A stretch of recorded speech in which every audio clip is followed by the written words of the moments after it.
billahi mina sheytaani rajim bismillahi rahmaani rahim mbokk yi ñuy seetaan ñu ngi leen a nuyu yéen ñëpp di leen ziyaare ñu ngi nag fii si Hilton bi nekk Donwood maa ngi toog ak ñaari nit fii Atlanta jërëjëf di leen a introduce ñëpp xam nañ leen Atlanta ñëpp xam nañ leen Amérique seen liggéey fii si communauté Atlanta ñëpp gis nañ ko li tax ma boole nag ñoom ñaar boole leen interview ndax dama bëggoon a def interview kii def pare interview kële waaye seen story dafa nekk story boo xam ne mbir mu yéeme la ñëpp suñ kanam la unfoldé ñu gis ko mu nekk mbir mu rafet wax dëgg yàlla ma ne ñii il faut ma boole leen ñoom ñaar defal leen benn interview su ko defee ku nekk la nga bëgg a wax sa morom nga wax ko nit ñi tamit seetaan xam ne lii soxe ko si ñoom ñaar lu rafet la ndax ñu bari seetaan lii xam nañ ñaar ñi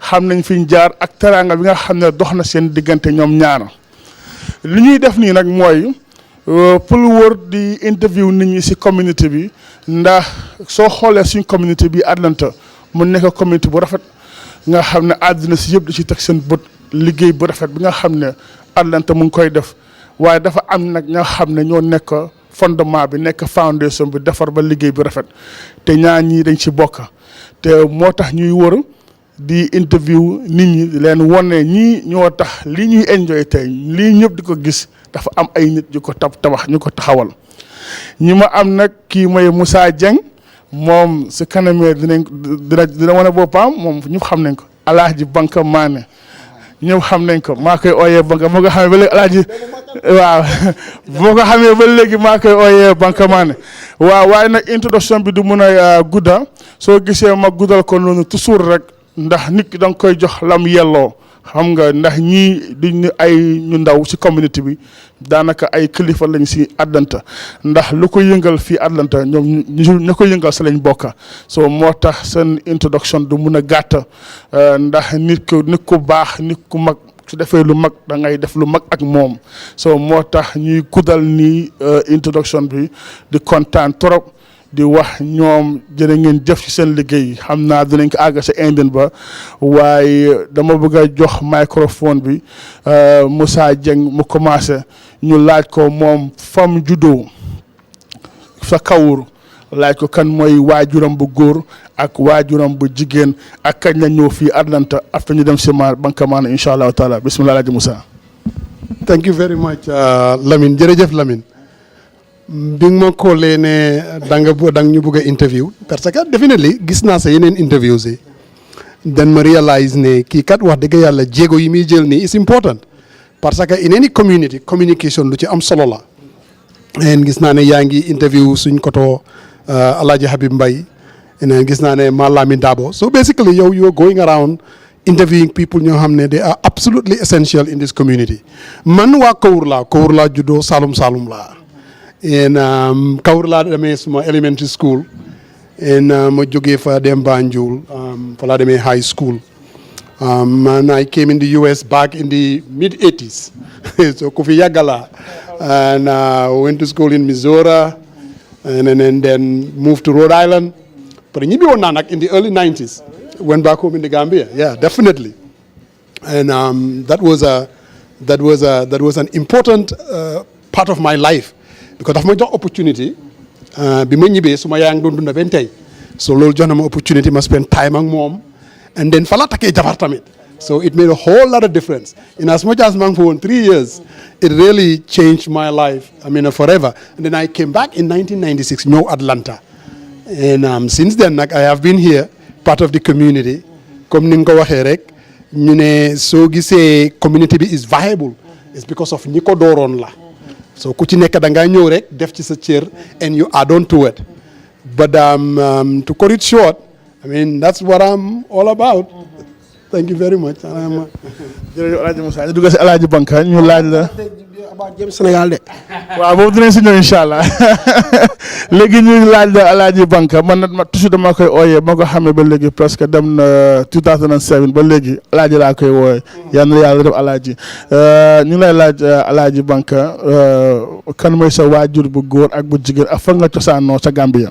waaw jërëjëf Lamine man kontaan naa trop man laa gërëm bu baax a baax si waxtaan bi le and really lii lu baax la nga dem si community bi wax ak nit ñi su ko defee and nga share their stories and all that kind of stuff and I think yëpp baax na si because a lot of times ñun ñëpp dañ dee nekk si community bi di dugalante ak nit ñi di wax di def di living di jóg di dal and people don't even know who we are soo taajee kenn si ñooñu nga ne ma ne Banka Manneh moom kan la I mean they can just tell you Banka Manneh rek la dama ko xam Banka Manneh waaye xaw ma fan la faaxee ko so waaye nag man Brufut laa juddoo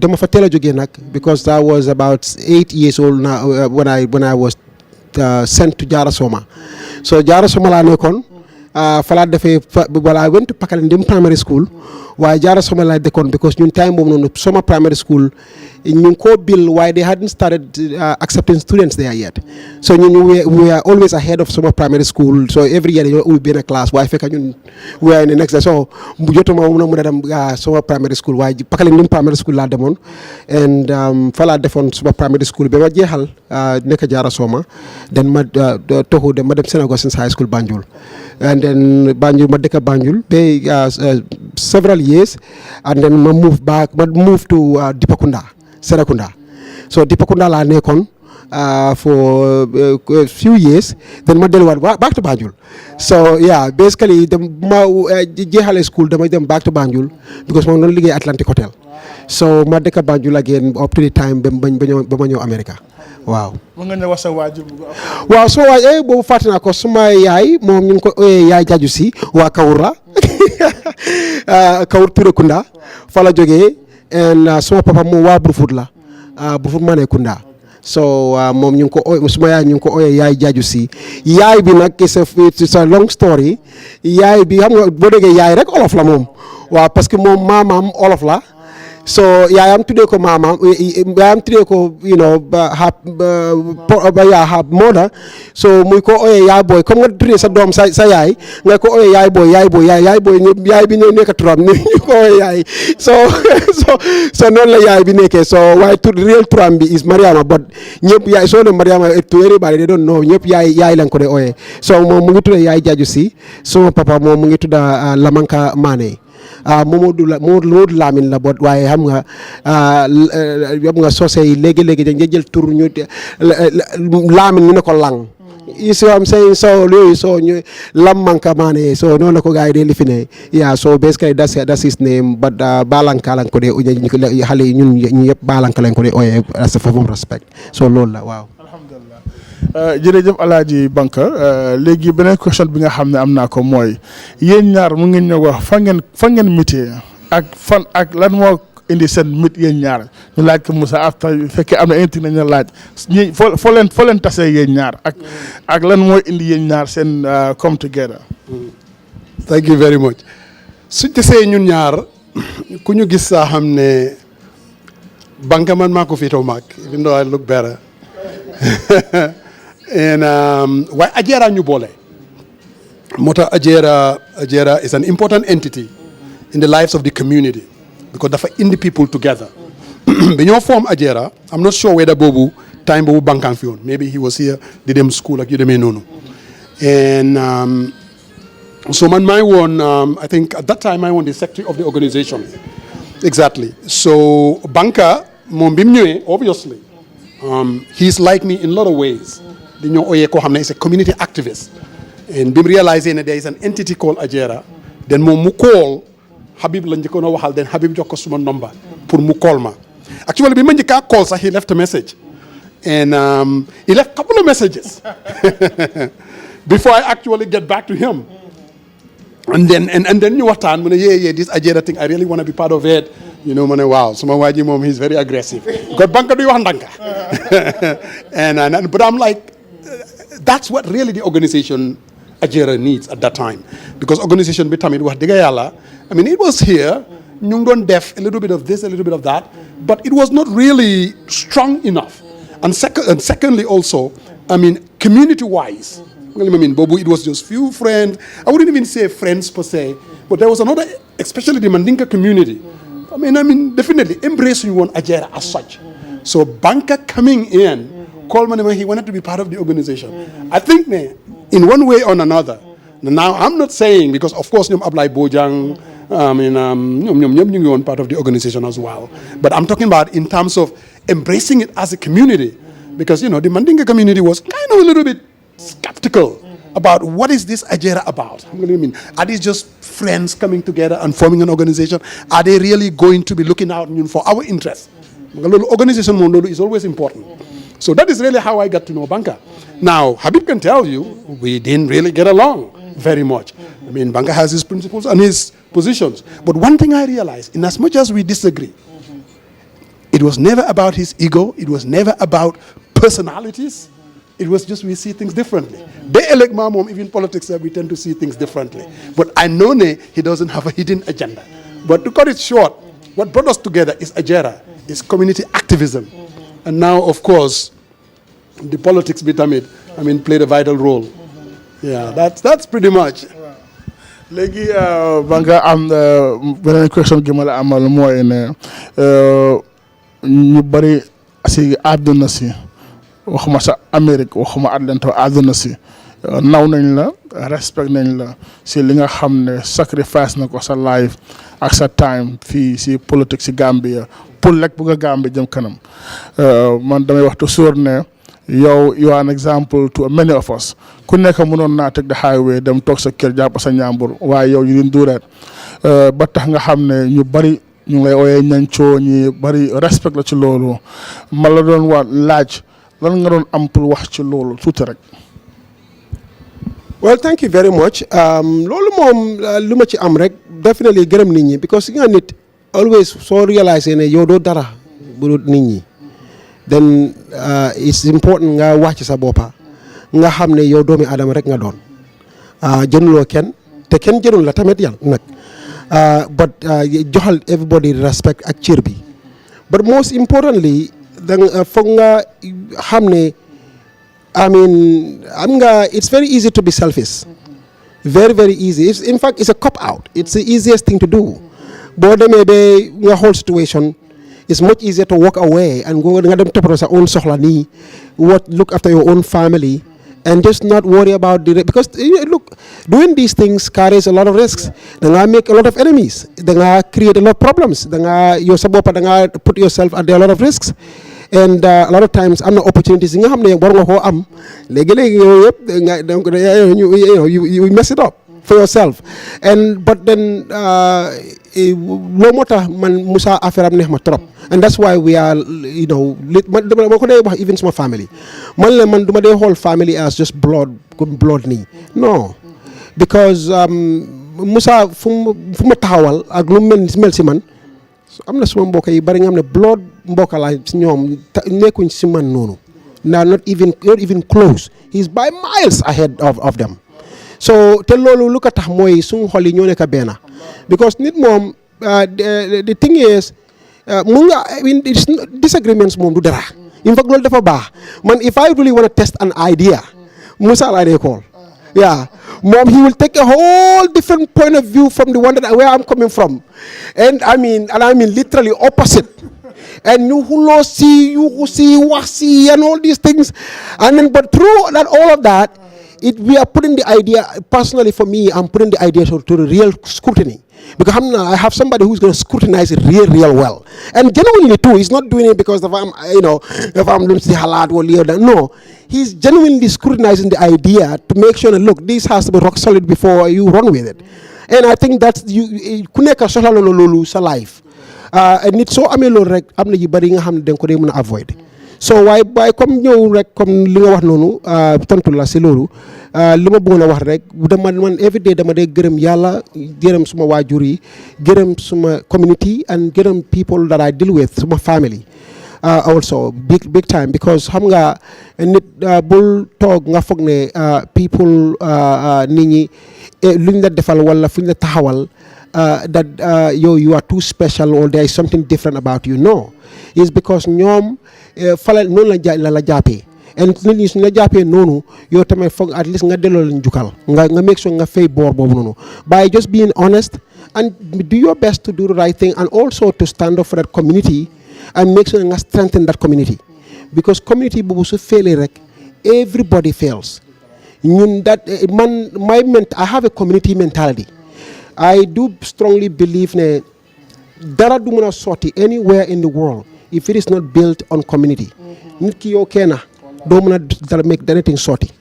Even sa own family sa own doom yi yow kenn doo leen de mën a yar déedéet because yow mën nga mu nga ne la advice nga def léegi li nga war a def yëpp waaye when they go out they are going back into that community boobu su dee nu moo doxee warta doxee noonu sa doom yi they will dinañ mu ngoog ñoom tamit dinañ pick up on that and before you know it they become personalities that you don't even recognize so moo tax community always soo ko def rek dëgg la yaa ngi koo def pour nit ñi waaye also yaa ngi koo defal sa boppa and su dee ba strong rek soo soonee ñooñu dina la mën a jàppale te da ngaa gis ne in the end coono boobu sax du amaati because man throughout this course of this whole lifin bi yëpp sonn ma wax dëgg ne yàlla te ngir rek community bi te maa ngi gërëm ñëpp si loolu. beneen question bi yow laa ko amoon bala ma ñëw si Musa ñu ngi lay njëkk a ndokkale di la félicité démb ñu ngi lay jox award waa Sense alumni ñu ngi la siy ndokkale bu baax a baax a baax comme ajjera ngeen mi tee yéen ñaar te ñu ngi jógee course si July 4 bi la fa xew ñun ñëpp xam nañ ko léegi yow ban appel nga amaat and as far as ajjera towards the community pour ban appel nga am pour the community daal about if ajjera.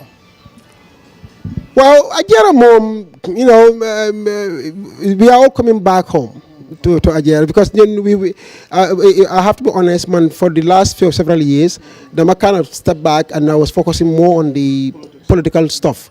What the Ghana here, so the guy just I haven't been active on Ajera.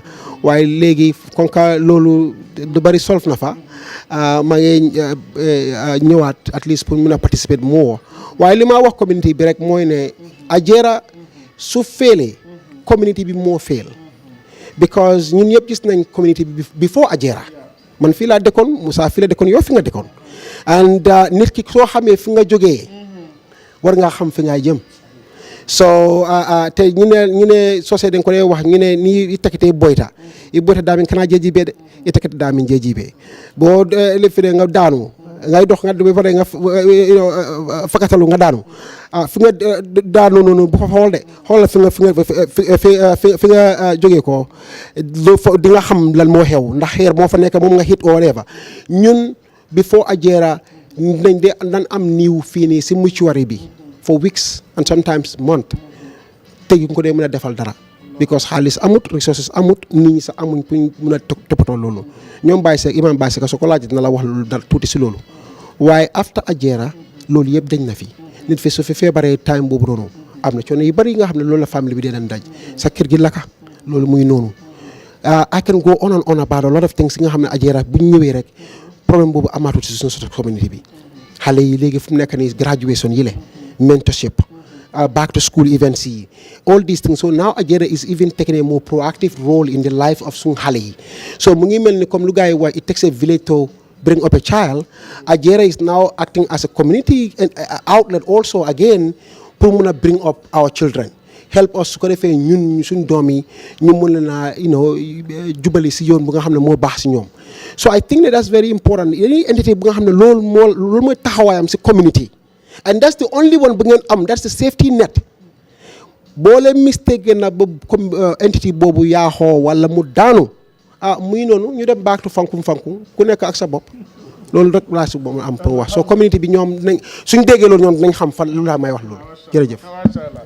jërëjëf Alaaji Musa yow mi nga xam ne yaa woon second chairman of Ajera li ma laaj Banka rek mën na la laajaat July 4 bi ñu fa jógee ko la fa xew xam nga ko dama la doon laaj ak lan nga doon appel ak lan ngay wax si commune pour towards the community incha allahu taala. waaw Lamine loolu moom lu ma sawar pour wax ji because li xew mooy ñun ñëpp xam nañ July 4 bi 9 years ago. There is a reason why Ajera nekk leading organization in the diaspora loolu du wax rek moo am and I think that Ajera has a lot to do with it and it's not only just the organizers it's also the community and how they responded so now Norway dañ daan am cultural week same thing with Sweden or Angleterre but I can assure you ne ñun fiñ ko yóbbu level biñ ko yóbbu ci la gars yi door di gis ne oh my God we need to really start doing the same thing. That is why, come July 4th, Gambians coming all the way from Europe, heading to Atlanta. It was because of the kind of product that we were putting out there.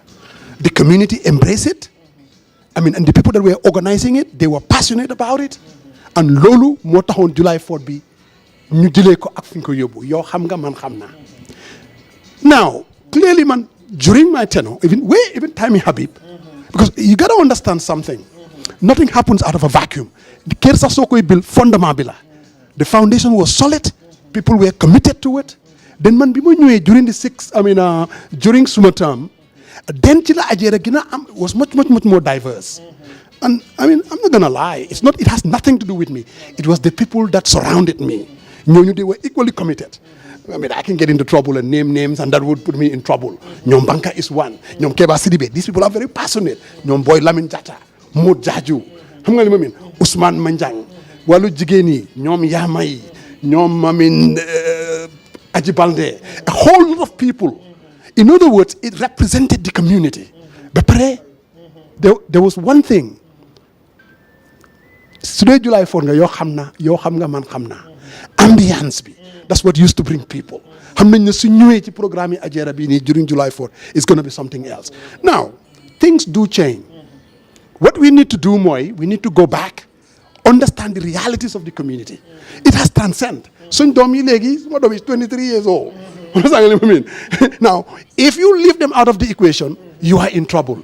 So what we need to do more with the community, more to understand the dynamics of our community. And how do we change the July 4th to embrace those people? I'm going to talk a little bit about the St. Augustine's reunion and also Gambia High. They're also having a reunion. Now, 2 years ago, when they said that they were going to come to Atlanta, I support the idea of schools coming together, raising money and helping those schools. But I also was a little bit, this may kind of have an impact in the program. Because we're a small community, there is a tendency for competitiveness, especially if they hold it in Atlanta during July. Because July is our month. So our response was, oh my God, you know what? Maybe if we talk among ourselves, it's not going to affect the July 4th, and the community will embrace what you guys are trying to do because it's something solid. But when you just narrowly make it a school affair, they will raise funds to help your schools, it's not going to help. And I still think that there is room for us to come together and look at it so that it's not going to impact it. Not organize. But we were thinking, if you live in Washington, D.C., all right, and you went to St. Augustine's, and July 4th is going to be that weekend, and in 2 weeks there's going to be the St. Augustine's reunion, there is a tendency, and oops, now I have to choose. And that's what we want to eliminate, in other words. And again, we are one community. Again, we were disappointed this July 4th, definitely, because when you talk about July 4th in Atlanta, there are some people that came from Europe. They were like, oh my God, is that what July 4th is all about? But I can assure them there, July 4th is going to come back because the Atlanta community is not going to walk away from this. Good people, they put work into it. This is 20, 30 years ago. So, ñun duñ ko bàyyi noonu leen rek mu degenerate. July 4th is important. Ajera is absolutely important. And I'm going to repeat I'm not going to repeat what Banka said. It's not only about emergency. It's about investing in the education of our children. It's about, now, you're talking about the change that happened in Gambia in 2006. I can assure you, Ajera was pretty much, I know Pastor Amba is not going to like this, but it's the honest to God truth. The 2000, when we brought the opposition parties here, Ajera Amnolum Gison, and they finally saw it in 2016, and we were able to bring an end to Jammeh's tyranny. So that tells you the importance of this organization and the importance of the people. Again, and I think that we need to go back to base. People like you, Lamin, you called us, you told us ideas. That's how you build something to happen. No single individual has a monopoly with ideas. You have to bring people together because hamulo good idea, fan la joge, and the people that can execute it. But I think Ajera is still relevant, and I'm appealing to the community. If you do not support it, you're not doing it to me. It's our stuff. It belongs to us. So ñun ñoko muna preserve, or we can just let it dwindle. I mean, nobody wins. I mean, and I'm hoping, because I know the Alana community, they're not gonna allow this thing to degenerate to something else. Inshallah. Definitely, Lamin. nit ñi dinañ ñëwaat next year dina am doole incha allahu taala ñëpp all the stakeholders dinañ si participer sa war a def lañ si war a def ku nekk la si def su ko defee affaire ba amaat doole waaye ñu delluwaat si yéen ñaar ndax soo gisee ma boole leen waxuma ko woon àlliya gannaaw li nga xam ne xamante nañ waaye last year Banka dafa am doom bu góor mu tuddee ko Musa ñu ñëpp ñu ngi woon sa ngénte la mu nekkoon mbir moo xam ne surprise la woon bañ demee sa saal ba Musa ma laaj ko ne ko sëñ bi ñu ngi lay ndokkale si bés bi mu wax bu daw yaram dama bi may edit ngénte bi dama génnee that portion because dafa so powerful dafa am solo lool ndax olof Njaay dana la jógee ko ci xol rek lay jógee ko so ma laaj la Alaaji Banka lu mel ni doom nga xam ne dafa diis nga jël sa doom tuddee ko koo xam ne fii ngeen xamante ajara moo leen boole politics boole leen nga jël sa doom tuddee ko Musa lan moo waral loolu. Well, that's a very good question. Well, but I'm not content enough for my support Senegal since today. Because I'm a man Senegal since la, and I totally disagree with Musa and everything he said about Senegal since reunion. Senegal since Atlanta la war a xam ne seen reunion fii lañ ko bëggee defee su neexul ajjara nag moom ñu defante. But anyway, that's a very good question because xam naa ñu bëri a lot of people ask me that. You know, wow, Banka, Musa himself, you know, Banka, man, for all the people, ñi nga am na tudde sa doom man why me? Man ko dama xool si àdduna bi yëpp yow rek dafa am tur bu ñaaw man ko dama tur la ko ba now but I look I think ne sometimes am na ñeneen ñi nga xam ne doo leen dee mën a wax thank you is not you know danga soo leen waxee even thank you you almost feel like you are because you are lost for words xam nga nit nga because struggle bi ak community activism dafa am lu ma jàngal man mooy ne nit daal billahi mbokka is everywhere and even the divisions that we have in our communities whether Gambia or fii or anywhere are usually just made up dañ ko dee ñu dee toog rek ñu xalaat yeneen suñ boppa yi rek and we create this thing in our heads and before you know it all it takes is maybe somebody wanting to take advantage of that situation mu ñëw jël loolu rek mu package ko mu jaañu ko rek ñu jënd ko and then yeah it is so easy to buy into those things and bu joxal nit ki opportunity mu prove la ne ku baax la xolam bi dafa set and a lot of times opportunity boobu lañ du joxante because yow soo demee si place man ma jógee Jaara kii la jógee Banjul yow si waa Banjul rek nga dee toog man ma dem toog si waa Jaara yi yow waa Banjul rek nga nekk sa friend man waa Jaara rek ay nekk suma friend waa Banjul rek nga diilal waa Jaara rek nga diilal at some point that link is not there enough to nga xam yaa foog ñu génn suñ comfort zone yi ñu bokk in the same organisation bokk si benn you know naka la ko gars yi di waxaatee géew ñu bokk si benn vu ñu bokk si benn club whatever that is ñun ñëpp ñu ñëw nga bokk si and just reach out like that and you'll be shocked what you will find because all the things they hate la dee wax léegi sax you find none of that you find the opposite and you're like wait a minute what you know so point is li ma wax mooy rek ne when I started dealing with Musa in Ajira la njëkkee and you know like he said we always have our fights dañoo dem si meeting nii I mean xam nga man ma dee waxee ndànk so we'll get into it I mean really serious back and forth sometimes but then always one thing I realized all along for him he never took it personal if nañ def loolu yëpp and we'll leave that place and it says nothing even ever happened and su nit melee noonu you know definitely kii lu ko tax a jóg is nothing to do with any little motive that people may associate with this or that du yëfi religion du yëfi tribe du yëfi fu mu jógee du yëfi mbokka he really dafa care about the issues themselves moo tax mu jóg so when I saw that in him I saw something in him that really impressed me so much that moom ak man ñu started diisoo more and more and more and more I mean over time we became really like soulmates I mean on everything dinañ dem si meeting nag ñu xuloo fa and we'll take opposite positions but in the end no matter how it goes we all take it, very lightly and not even make in fact, sometimes we laugh about it afterwards. He started showing me how I was trying to outfox him in a situation or conversation. And no, because and I will get into those. It would become very light. Things always, sometimes they get into some nasty fights. So I really, it came to impress me so much. And ñun tamit nañ waxante dëgg ñun suñu struggle bi lu mu def mooy dafa tax ñi nekk sa own mbokka daw la ñi nekkul sa mbokka start embrace nga ñu embrace la. I don't know whether I'm making any sense.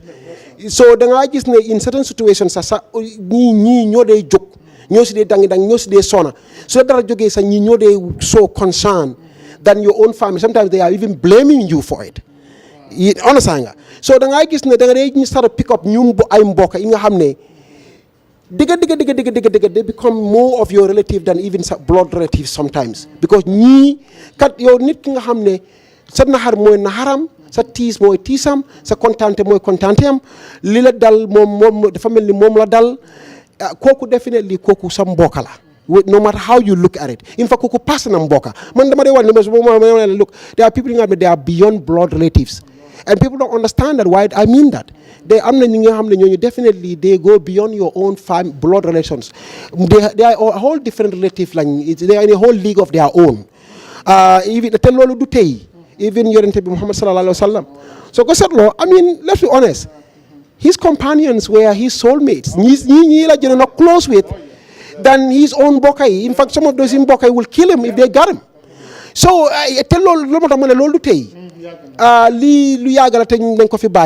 where definitely circumstances na tax nga commencé di xam ñe ñooy truly sa yow ñi nga xam ne ñooy sa real true mboka xam nga. And this has nothing to do with blood or anything else. It has everything to do with how much they care about you, how much you care about them, and how much you care about the issues that you all care about. Man loolu laa gis si Musa, and definitely close bet. And I felt like one of the ways that I could really show him I really, really, really appreciate you is a move like this where at least, to let him know whether he's around or not. I have somebody in my house who I Musa favorite dog. I love all my kids equally. Because you like or even calling Musa's name than any other people. Maybe she noticed something that I don't notice. I don't notice. But again, what I'm saying is, I think she's wrong on that. But again, point is, in my home every day, I'm calling his name whether he's there or not. So what I called my son the same name, Father Moslako. So anyway, but that's the reason. jërëjëf ñëw rapport affaire bi alaaji ñu ñëw seen waxtaan seen mbiri soxna yi ndax góor boo gis ak am na ay jigéen ñu ko taxawal di ko jàppale ndax ñun góor ak lu ñu mën a def ay jigéen du dëggal ñoo nekk suñ gannaaw da li ñuy def ñëpp di ko mën a gis alaaji Musa yow moom sa jabar kenn jëru ko ñu xam nañ ko ajaratu Umi Fane Jeng ñëpp xam nañ ko fii si Amérique Atlanta ak mun naa wax sax Europe mun nga ñuy wax ñaata doom nga am ak sa doom yi nga am nuñ tudda ak lan nga bëggoon a wax ci sa jabar boobu nga xam ne over this years ku la gis ko mu lay jàppale di la taxaw inshallah. Thank you very much, Lamin. Well, very quickly though, let me respond to one thing that Banka said about today Domji. I am telling you, man, munay waat si yàlla defaluma anything Banka. On sang lu mu mean loo xam ne onuma ur yàlla jar na today doom moom mun naa la ko wax. What we have mooy we're bitten by the same bug, meaning ne what brought us together mooy community activism ak political activism, our yearn to bring change in the Gambia. Loolu moo ñu boole and again soo ko seetloo man even the people that I'm close to mooy either nit yi ajeera yi or ñoo xam ne maa ñoom ci politique bi.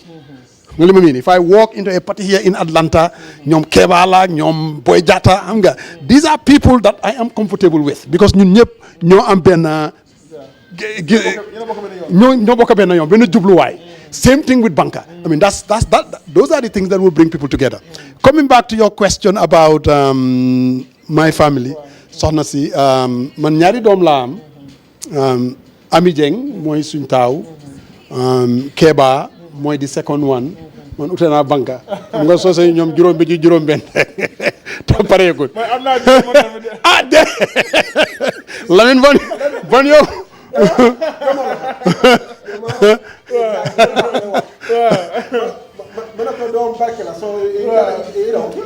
exactly. But there is absolutely no doubt ne man Musa Jeng rek just on my own wax dëgg yàlla I won't be a whole lot. Understand nga? I think ne my wife is my rock. I mean it's somebody very important to me, no doubt about it.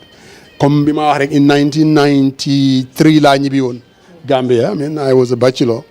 Then bi ma fa demee den ci laa ko meet ñu sëy then am doom in 1994. So when I decided to come back then ci lañ ñëwaat and then ñëw Atlanta. But like you said, I mean she's definitely very special to me.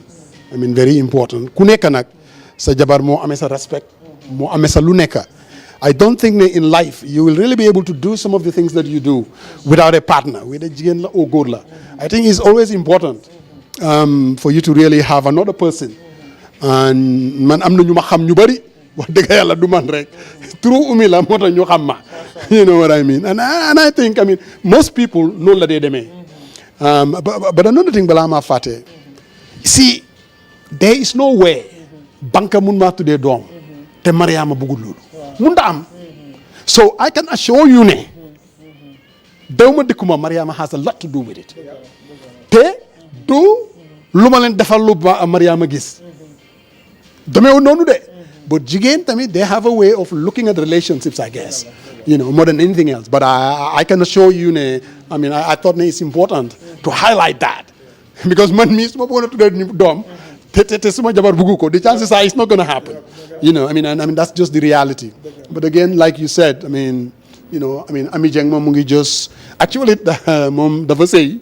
Yeah, mu ngi graduate last year. Exactly. When she came and told me that again, man, I thought there was something wrong with her. I'm like, are you kidding me? This job, and I'm looking at myself and saying, what? You know, I couldn't really take it. But it is what it is. She's really a very good, a very good person. Very religious. And I don't even know. She must have gotten it from the mom, you know, because that's just Keba, the last one. Mom, he just graduated high school. He's heading to college this coming August. Actually, in the next 2-3 weeks. So I'm sure we don't wait a little bit, you know. But thank you very much. Banka xam naa ne ñu bari xam nañu yow man dénk nga dégg nga ndax wax nga fi turi soose ndax bi moom dañ mën na laa bàyyi nga làkk ko ci soose sa diggante ak Mariama muy suñu rakam xale bu baax comme ni ko Musa waxee xale bu baax xale bu yaru wax dëgg yàlla sa goro Adja Fatou ni ko baax ni ko yaru suñu yaay ju baax li nga nekk di def nii si community bi ak li nga xam ne yaa ngi see struggle di si yëngatu yàlla Mariama play na si a big role ma bàyyi la looy wax ci moom waaw daf pare wax ni tamit doom yi nga am ak Mariama ak doom yi nga am tamit insha allahu taala. Well, thank you. Well, this question is very, very important. I guess you're going to save the best for last, right? The last part, yeah, and that's we really appreciate that. Listen, coming up here for Nyami. Mariama ate multi melanko comme Musa amuy fo nyami mara bem fene wala nyama. She's my rock. Yes. And usually just like in many situations, you know, ila muso inaka closely and inaka tamisila silol minna. Ibuka fono I found thank you because thank you is not enough. So you just, you know, you don't even have the words to express. So you can't, you know, occasionally thank you for wrong. But because Nico words from for la Maria, thank you. Yeah, I appreciate nyaming. What even words la for one la muntole. Because mommy alonko at you know at the BJ. ni amoy mol be fola ya telemo ni aje bedino le be fintla telemo ni aje ite fanan ibe kayro jama bastola ibe dunia kono alta kola atelemo ni aje ite fanan ibe ibe ding barakal wala wulula atelemo bu ko rafanan ni aja abi topto kan atelemo so nim momi bo wolo lato yala wele dunia bele ko ba hanene arjeno fango wala cover because no man ima koy hale arjeno feta stola so mariama dung ate bo bente wol nyama mole mi yalan ko akulutale ay respect ay kanu I mean see you know mom hanga dafa no bate so yeah and so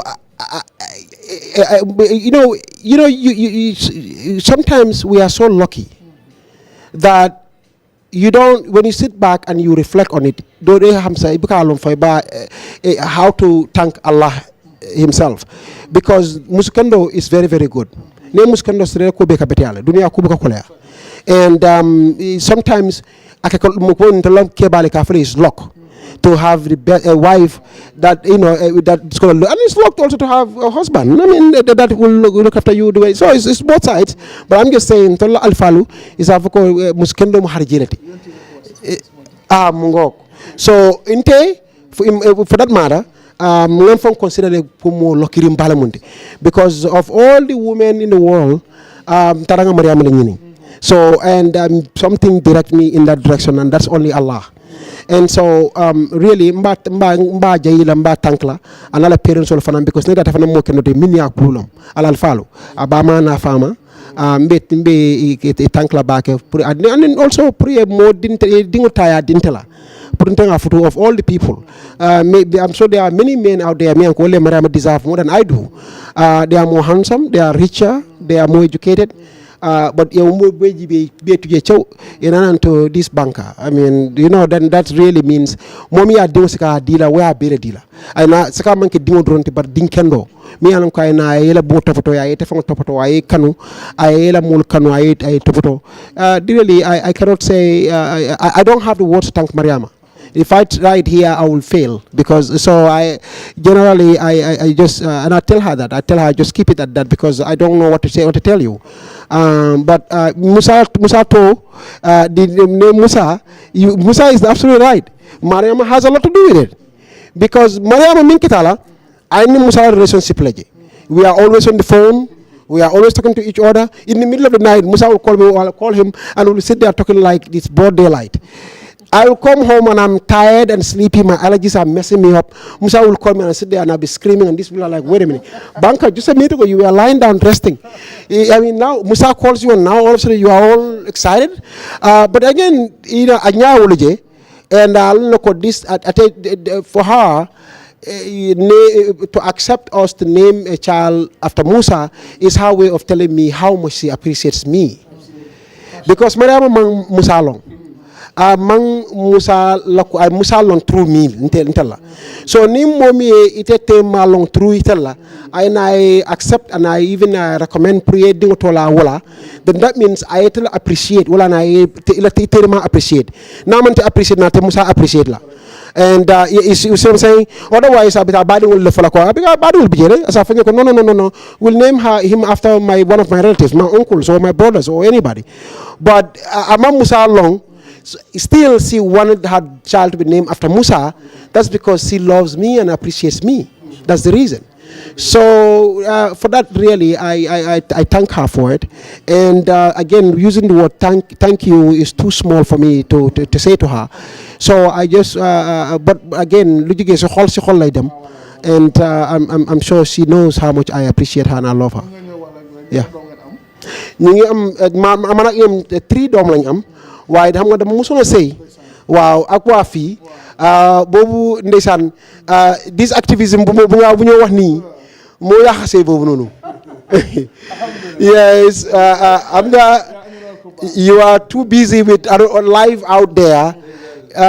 Di toppatoo di dugal di jéem a struggle bi di dugal di jéem a si yëfi community bi léegi-léegi jabar bi moom mun naa am moom du ko mën a accepter noonu te su demee noonu rek mu indi ay jafe-jafe moo tax again foog ma jëna even appreciate Mariama moo because moom daf ma accept si kaw loolu moo xam ne man I have my flaws moo xam ne kii mutut ba pare mu yërëm ma si loolu mu accept ma si loolu ñam nga ñun góori Gambie rek mutuñ we have our issues ñun so am nga rek xaaral ma waxee ko noonu suñ jabar yi suñ muñut rek ñu dimbali ñu rek thank you yoo xam nga fu ma jublu so again why about loolu is because moom she's appreciate Bente she continues to help me continues to be there for me continues to really support me despite knowing that he'll be out there running the communities affair or out there running the political affair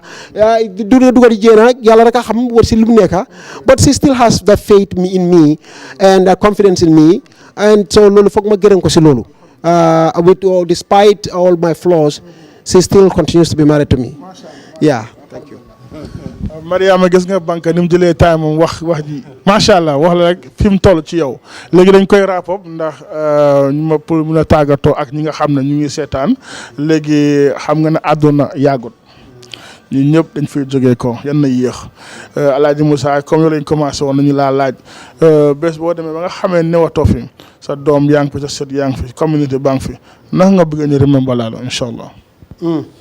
Wow, that's a tough one. And you know how, all of you are very superstitious. We don't want to think too far. But you're absolutely right. Why? Just like anybody else, what the yalla, sula yalla me ay njabot. I mean, I really want to be remembered. Whilst I was here, at least in my little ways, I was able to make a difference. Because at the end of the day, that's what really matters. And I'm hoping, because sometimes, let's say for instance, this Ajara enterprise, again, this Ajara enterprise, as long as it stays within the community, you are ever associated with it, you will always be remembered. Because now you are 100 digger. I mean, 100 years from now, 200 years from now, I mean, maybe even my kids will be gone. Wife will be gone. The chances are, nobody is really going to remember me. Let's be honest. But what is important though, my structures and institutions in a now. And as long as institutions you survive, one way or another, you will be remembered. Then they will remember you. And then they will remember you in the process. But I'm saying, it's not about the individual that matters. It is about what you left behind. Understand? And I think that's what really matters. Because I'm just looking at my own experience, where I really came from. I mean, just recently, I went back home to Kaur. And when I walked into Swing Compound at Nammelon, I cried. It was totally different. It was long gone. Small mommy, small papa chibopam, because my father died when I was extremely young. Nobody really remembered them anymore. It's basically the legacy or whatever they left behind that people are really going to remember. You know what I mean? And that is why, man, I believe now, I am really lucky to be living here in Atlanta. I mean, a community that is seen as very important within the Gambian community. And I'm also very lucky to marry a woman who is always behind me. That's what I mean. I mean, protecting me, defending me at all costs. That's what I mean. I mean, I can get away with anything. I mean, but just like Banka, politics in itself, we all know how it is. You know, for almost 11, 12 years, my wife couldn't even go to Gambia. You know what I mean? And it's because of my political activism. And I'm not saying that she embraced it. I mean, she just went along because that's exactly who I am. And again, just like any other relationship, you take the person for who that person is. But again, to be remembered, as long as there is a viable Ajara community, as long as there is we've seen democracy in the Gambia. I mean, things that we fought for. But I'm fine. I mean, those are the most important thing to remember, more so than again institutions and legacy. Awesome. Alhamdulillah. Alaaji Banka yow tamit ñu laaj la àdduna yàggut bés bu la fi yàlla bés fa newutee sa doom yi ak community bi naka nga bëgg ñu remember la incha allah. Well, that's a very good question. Monday, I'm not so superstitious like Musa. But no, man, for me, comme nu ko Musa waxee la am nga nit ki sometimes all you have is the legacy that you leave behind because na moom living and dying that's a natural process boobu neex la naxari la loolu dina am bilaay coow baaree bëri rek waaye ñun ñëpp waaw bilaay waaye boobu moom everybody jiitul ma daka la ko gaa di waxee demal maa ngay ñëw la so bu dul tey ëllëg la wala galaan ëllëg wala in 10 years wala in 30 years wala di nga dem so at the end of the day bu dee noonu la demee that means you have to come to embrace that natural process nga xam ne boobu moom is there nga tegee ko boor and then you start to look at what really matters then because at the end of the day then it's not the living and the dying that matters those things are given it's really what ultimately you do while you are present I mean sa àllaxira fi nga ko dee defare fi nga ko dee yaaxee sa the same way soo fi jógee sa tur bi nga fee bàyyi ak legacy bu nga fee bàyyi fi nga ko dee defare fi nga ko dee yaaxee tamit so da ngaa gis ne nit ki bu dee loolu yow that's all you have your legacy kon legacy boobu foog nga protect ko nga take care of it and the best there is no better way to take care of it than to be selfless in everything you do nga make sure ne social justice social advancement anything li nga xam ne dina yóbbu community bi di your community and your people and your environment forward nga bokk si loolu because boo defee loolu rek at the end of the day kenn du la remember for your millions da nga ko fee bàyyi keneen moo ko doon ñu lekk ko yeah nobody is going to remember you for your gold and diamond bu nga am kenn du la faale sax kenn faalewul loolu bu dee loolu rek la am na ñi fi amoon xaalis ba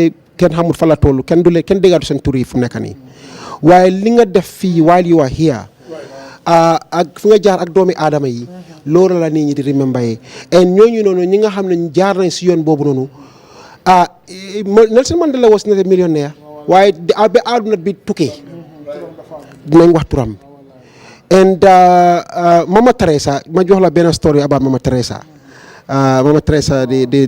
in India in the nun in India who was taking care of orphans and all that Mama Teresa one time mu jéena dem si lifin bi nii si marché bi nii di beg for donations for the orphanage benn man very rich guy di nekk si motam bi expensive mu ñëw lifin fi mu approach the man mu ak donation lifinam bi mu ne ko dama ut donation for some orphans góor gi tufli si kawam bu mu tufli si kawam nga foog ne kii dina ne wax lu tax nga tufli ma man dara no this was Mama Teresa dafa turn around mu ne ko okay that tufli was for me now what do you have for the orphans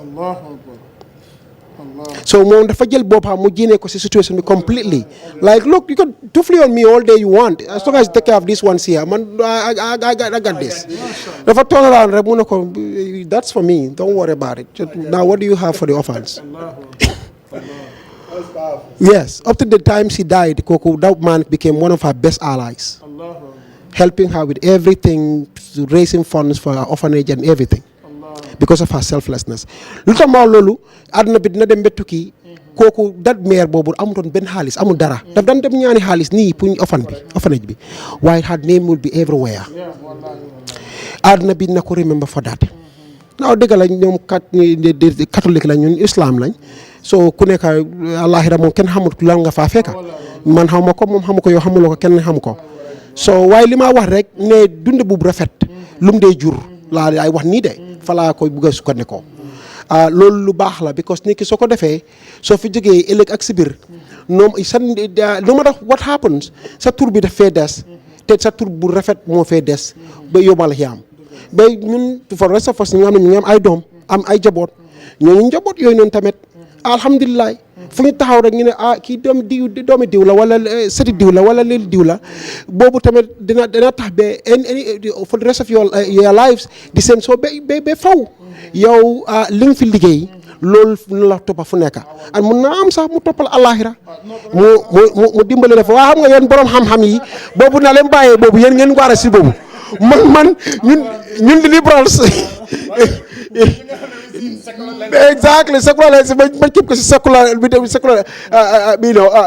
view bi so li te ma waral loolu mooy ne doomi aadama sooy dund si àdduna bi make sure ne nga def lu baax nga make sure nga jubli ko si doomi aadama yi su ko defee ñoom ñu mun a am seen cër ñu ku nekk am seen cër ku nekk nga mun leen a dimbale pour seen life ñu mun koo advance nga advance sa community nga advance sa people loolu noo ko mun a def rek def ko because boo ko defee mu nga boobu mooy sa legacy in the end boobu man loolu moo tax man si li ma nekk nii man ko def for my own legacy su ko defee lu ma fee bàyyi mu nekk dara li nga xam ne nit ñi dinañ ko gestu in many years to come ñu leen ndeysaan Banka Manneh de moo fi liggéey lii loolu li coow bi ni comme lu mu wax institution sii nii coow bi nu mu bari di struggle pour rebelle Gambia coow mooy bari rek waaye in 200 years fu mu ko wax rek ne ne ñoom Musa Jeng dégg naa ñu ne ñoo doon organise conference ñoo doon dem démonstration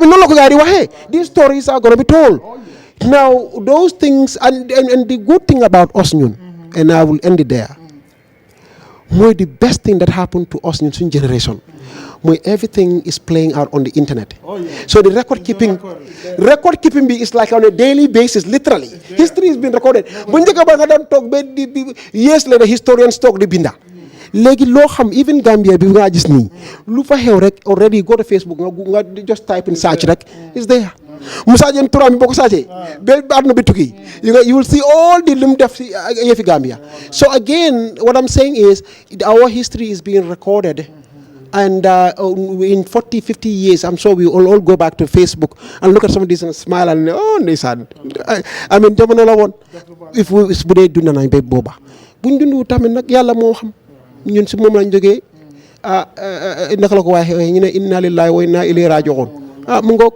doomi aadama moom kan xamul kañ ngaa dem ak noonu non waaw foog ma dugal si alpha mi tuuti I'm just kidding. Inshallah. Thank you very much. You welcome. Thank you jërë ngeen jëf àdduna amul solo def lu baax rek ma am solo ñun ñëpp kenn dafa yóbbu dara waaye li nga yóbbu waa dugg si baam rek mooy sa jëf yi kon nag yan na jëf yëpp doon jëf yu baax te ñu ngi ñaan yàlla jëf yëpp yan na ko yàlla nangu si barke yonent yàlla Muhammad ñu ngi leen a gërëm ñu ñaan ñëpp ndax lii dafa rafet ngeen tasee fii jógee koo Gambia ñëw tasee fii nekk ay xarit di ay jël ay doom di ko tuddee wante loolu dara fay ko loolu képp kuy seetaan lii kii doon wolof kii doon mën ka ñu mel ni ay mbuuroo sukur ñu ñëpp nu leen war a bëgg mel nu leen war a bëgg àndoon ndax ñëpp ñoo bokk maa ngi leen a gërëm di leen ñaanal yàlla bàyyi leen fii ngeen yàgg fi ànd ak wér ak wérle jërë ngeen jëf yéen tamit ñu ngi seetaan de beneen yoon indi leen beneen interview incha allahu taala jërë ngeen jëf asalaamaaleykum